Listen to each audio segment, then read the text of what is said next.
रात के 10 बज चुके थे। विमला दरवाजे की ओर एकटक देखी जा रही थी, क्योंकि उसका पति हरिकेश 7 बजे का बोलकर अभी तक घर वापस नहीं आया था। मुन्ना भी सो चुका था। विमला को इसलिए चिंता हो रही थी क्योंकि हरिकेश को शराब पीने की आदत है और वह एक रिक्शा चालक है।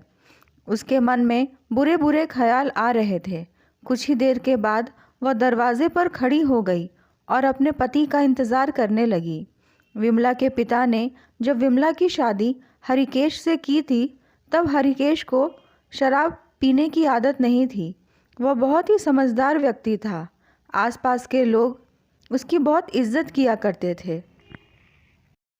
लेकिन धीरे धीरे हरिकेश की दोस्ती कुछ शराबी लोगों से हो गई और वह बुरी संगत में पड़ गया।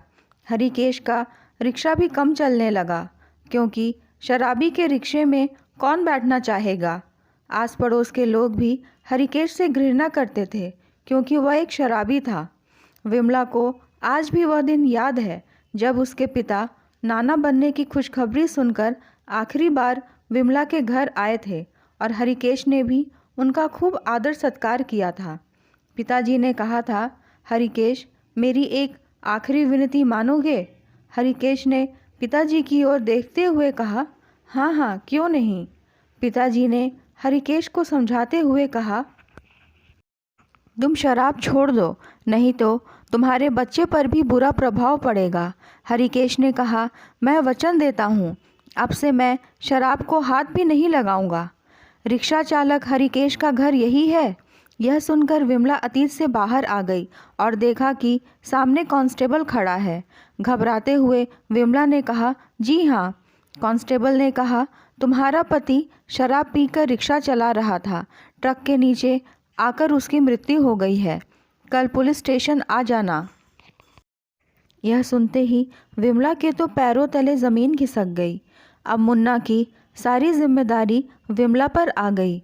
विमला दूसरों के घर में काम करके अपने और अपने बच्चे का पालन पोषण करने लगी। समय बीतता गया। मुन्ना अब बड़ा हो गया था और पढ़ लिख कर एक बड़ा ऑफिसर बन गया।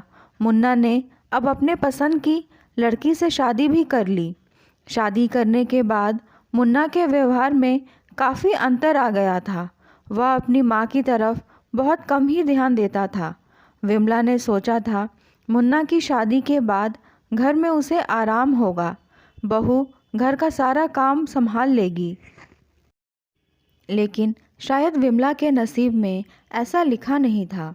मुन्ना जब छोटा था तो बेटे के उज्जवल भविष्य के लिए दूसरों के घर में काम करती थी, और आज मुन्ना के घर में बेटे बहू के कपड़े और बर्तन धोने का काम कर रही है। विमला ने फिर भी कभी अपनी किस्मत से शिकायत नहीं की। उसे इस बात की खुशी थी कि चलो जो कर रही हूँ अपने बेटे और बहू के लिए ही तो कर रही हूँ।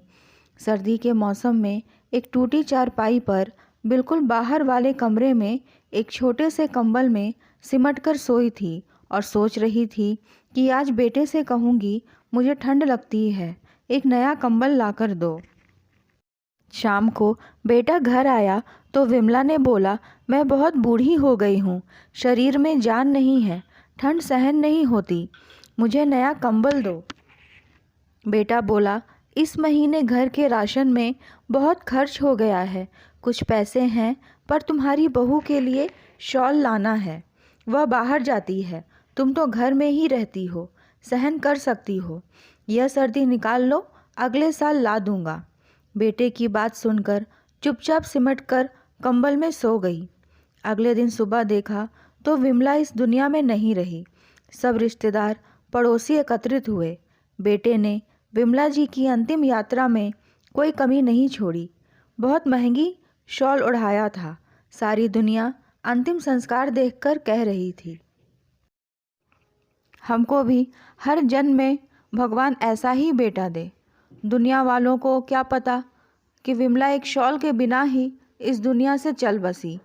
विमला के बेटे को भी इस बात का काफ़ी दुख था कि माँ ने पूरी ज़िंदगी में सिर्फ एक कंबल ही मांगा था, वह भी समय पर ना दे सका। हमें इस कहानी से यह सीख लेनी चाहिए कि हम अपने माता पिता का पूरा पूरा ख्याल रखें, उनकी हर इच्छाएं पूरी करें ताकि हमें कभी भी माता पिता की सेवा ना करने के लिए पछताना ना पड़े।